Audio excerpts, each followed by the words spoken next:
Hey, this is Dave from Dash Off Road. I'm sitting here in our new Tank 300. We've owned this for 48 hours. There's heaps of reviews on these cars, but I don't think there's going to be one just like this. We're not journalists, didn't get given the car for the day and have to hand it back. We bought the car ourselves, so we can talk about it, all the good, the bad, the ugly. We can do things that other reviewers can't do.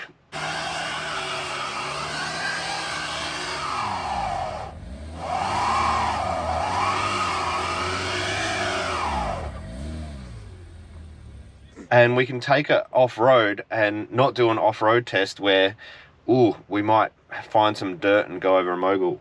Like, we can lift wheels, brake traction, we can send it. So I'll take you through what I've learned about this car in the last 48 hours. And against my peers' comments, it's not a Land Cruiser 300 made by Wish. It's got some decent things about it. But it's not perfect. So I'll show you, the things I absolutely love about this car and the things they just got wrong. Looks-wise, this thing is like the love child of, I don't know, like a Hummer, G-Wagon, Suzuki Jimny, all wrapped into one with maybe a little bit of like Defender and Wrangler as well. It's like the Great Wall Motors basically went to their designers and said, I want you to look at every car that's on full drive on the market that has like a cult following but has the ultimate sort of in tech and looks, and basically didn't really go for something original but copied everything and put it into like an AI blender and said, produce a car.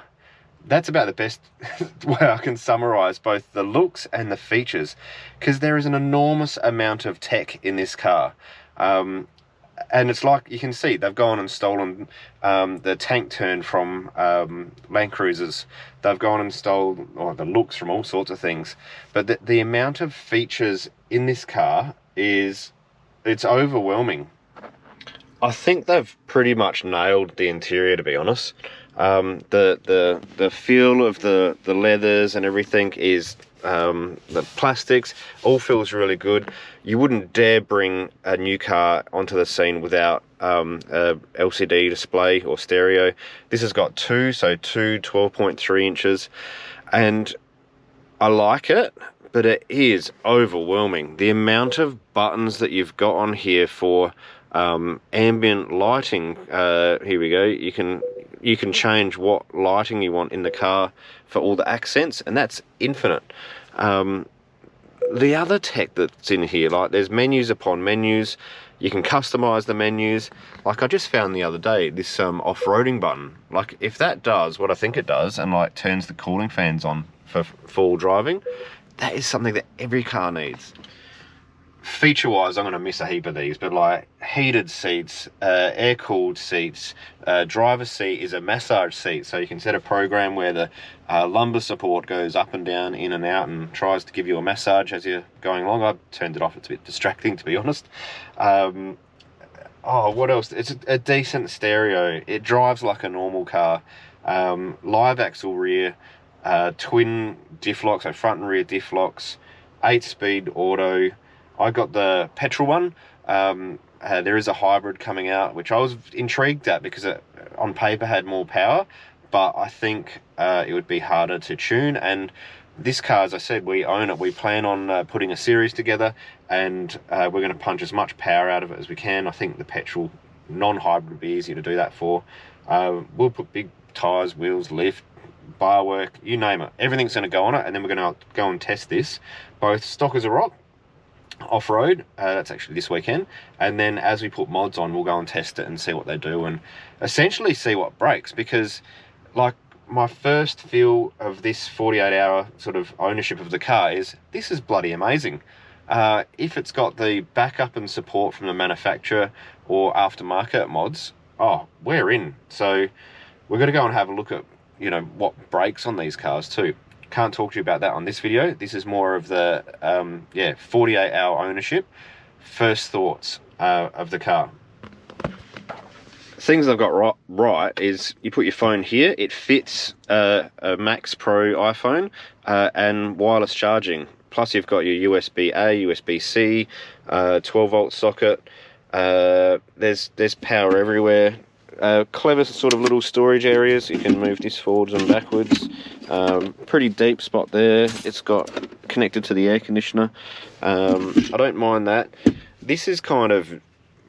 this is what I'm not sure about. Like, my arm fits very comfortably on there and rests, but you don't have your normal sort of press button T-bar gear lever to start the thing. So press start. To get it to go forwards, you have to press this button. This is like it's more of a button on a keyboard than like what you'd see in a shifter. Like, you can't grab it. And that's how you put it in. To park the car, or to go in another gear, it's just to go in reverse, you've got to press the button and do that one. And to park it, it's like that. Again, to go forwards, you've got to go like that. Then it's got the electronic handbrake. Now I can move forward. Took me a little while to work that out, to be honest.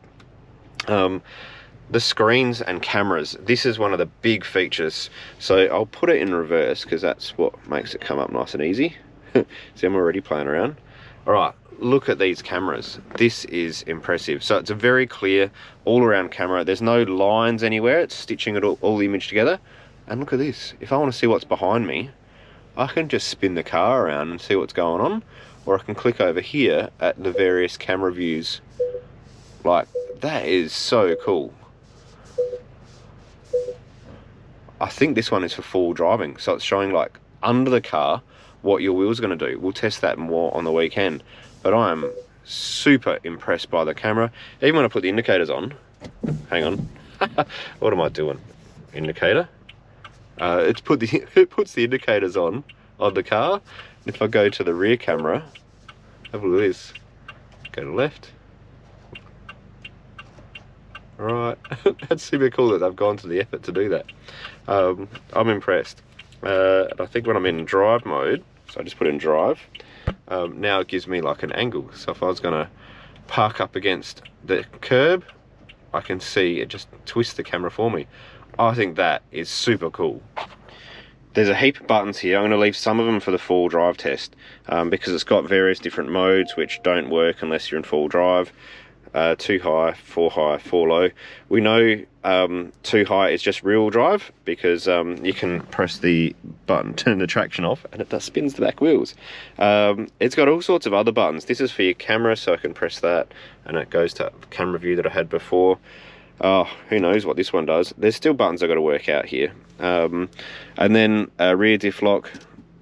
Oh, tell me you can do the rear diff lock in high range. We're going to have to do some more testing there on the blacktop.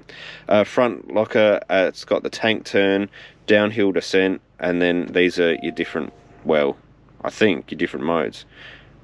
There's still a bit to learn about the off-road side of things, and we'll do that in another video. If you're liking this review so far, there's going to be a lot more content coming on the Tank 300. Please subscribe to our channel, Dash Off-Road, and there might even be some other things on there that you like. There's over 400 videos that we've done. We ordered this car off the brochure. It said, actually I was looking at the hybrid numbers at the time. It said 258 kilowatts, twin locked.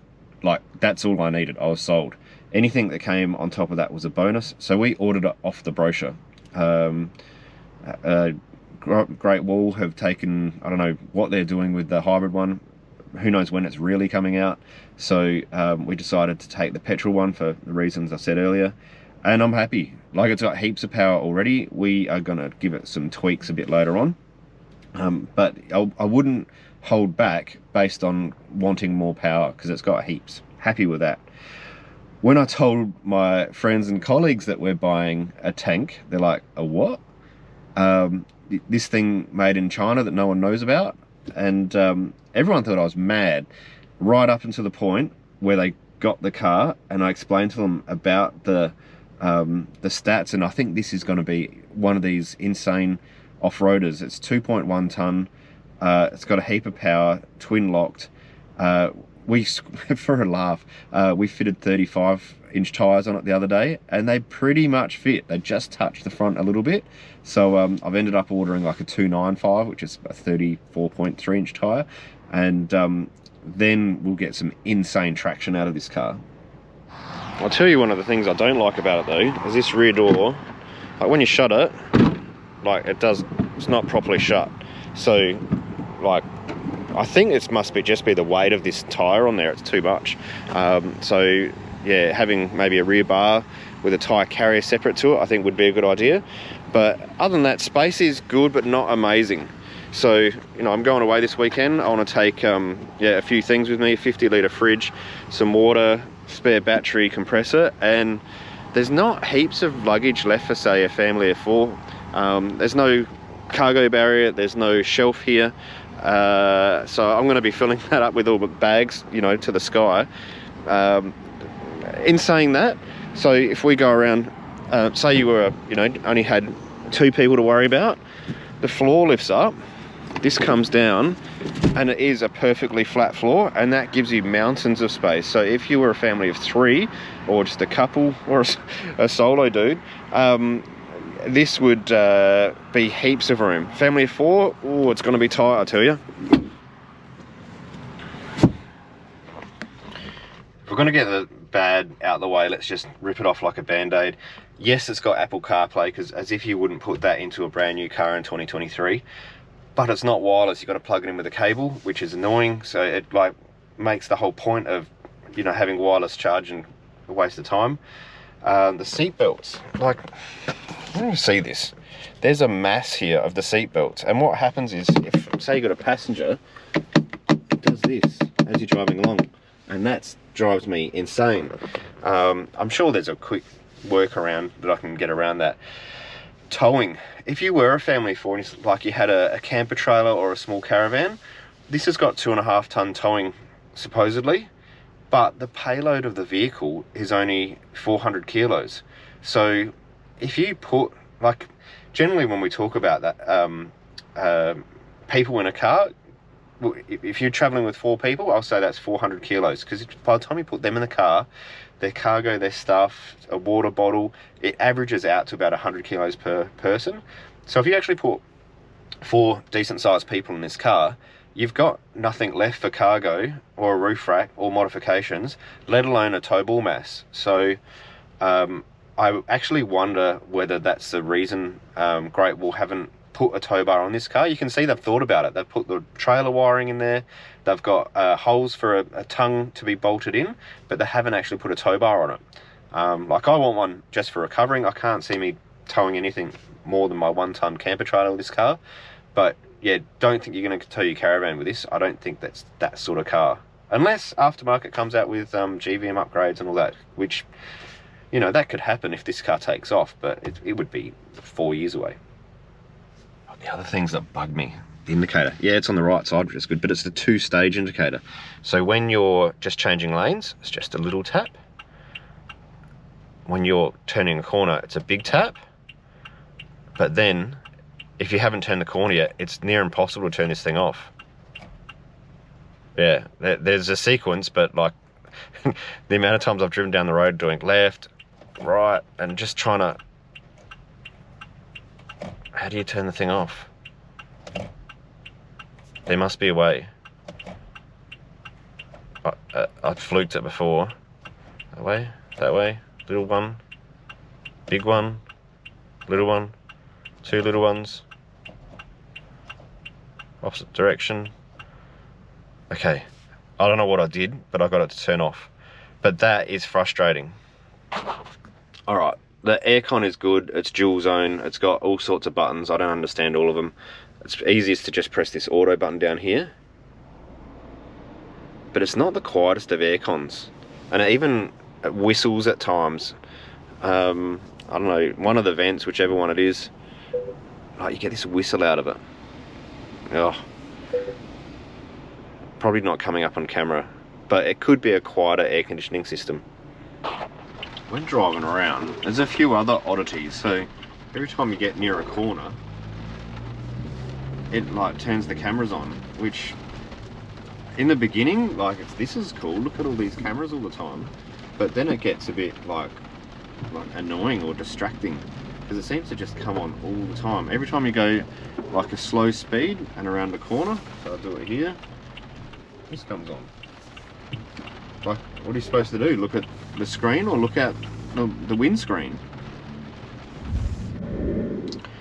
Alright, now this is cool. I'm going to my garage. I've got some things in front of me.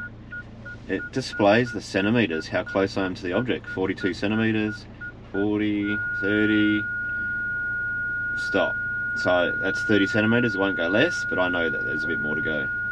That, I think, and it does it in reverse too. I'm not sure if it's going to show it because there's nothing behind me, but it would do it behind me if there was something there too. I think that is a cool feature. So clear too. Look at that. So next I want to show you this sort of, I don't know what you call it. It's not really autonomous drive, but it keeps the car in between the lines. So if I was to take my hands off the steering wheel now, on the screen here it's showing me where I am as a car on the road and where the car is in front of me, and it'll keep it in between the lines. It does do a bit of like bumper bowling a little bit, but and now it said, oh, you know, it's upset with me, it wants me to put my hands back on the steering wheel. But like, that's not a bad safety feature, especially with all these people looking at their phones all the time, even though you're not supposed to. But it will keep you on the straight and narrow.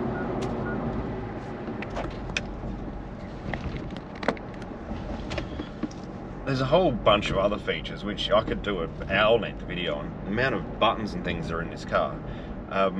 But like, you know, nice big sunroof. It's nice to drive. It's just easy to drive. The turning circle is probably the best of any car I've driven.